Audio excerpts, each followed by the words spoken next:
Right, let's have a quick look around at some other donation pages or GoFundMe pages, and then we'll set up our own, right? So let's have a look around.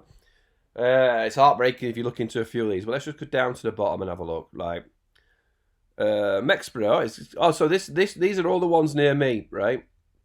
So what's this one? Mexborough, Yorkshire. We know this can't change things, but it can help my cousin Shawn out of a little. Let's have a look. Oh, Shawn Shepherd.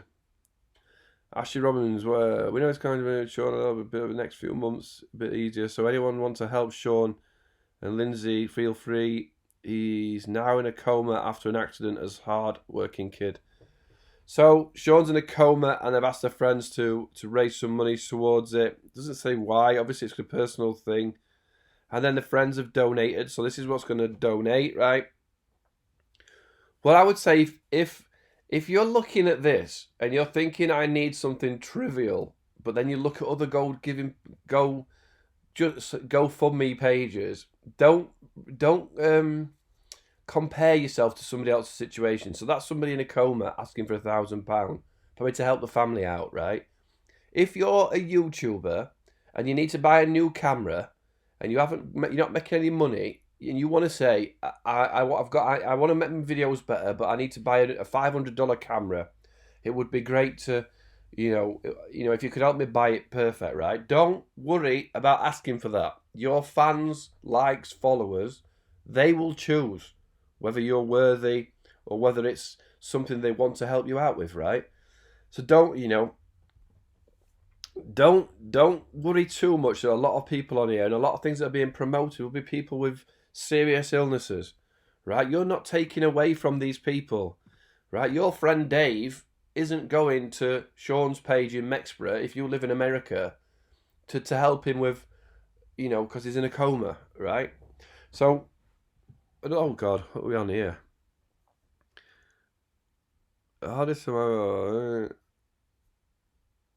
So what you may do is, I don't know what that is. It looks, oh God, someone stabbed a horse.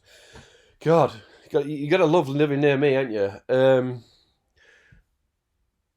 Basically, what you can do on your page is you don't maybe even need to do a lot of information. If you're posting it to Facebook friends, if you're posting it to your YouTube channel, so you might say on your YouTube video, I've got a GoFundMe page. Here's, I'm trying to buy a new camera. I'm trying to do something, or I hire somebody to make my content better. You may not need to spell out exactly on your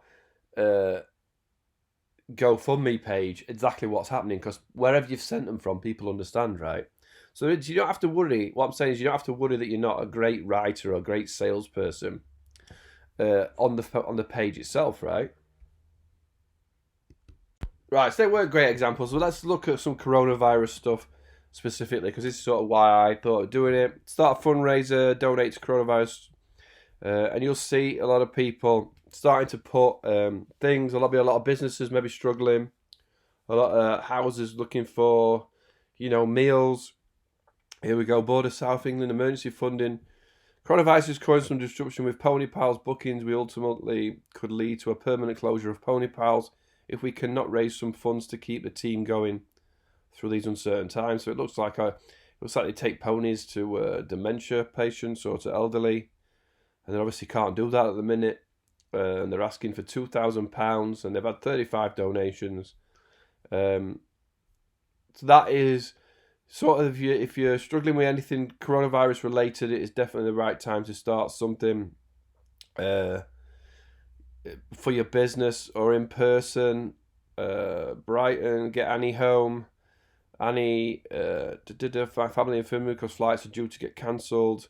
She wants to get home somehow, so she's got a £150 one.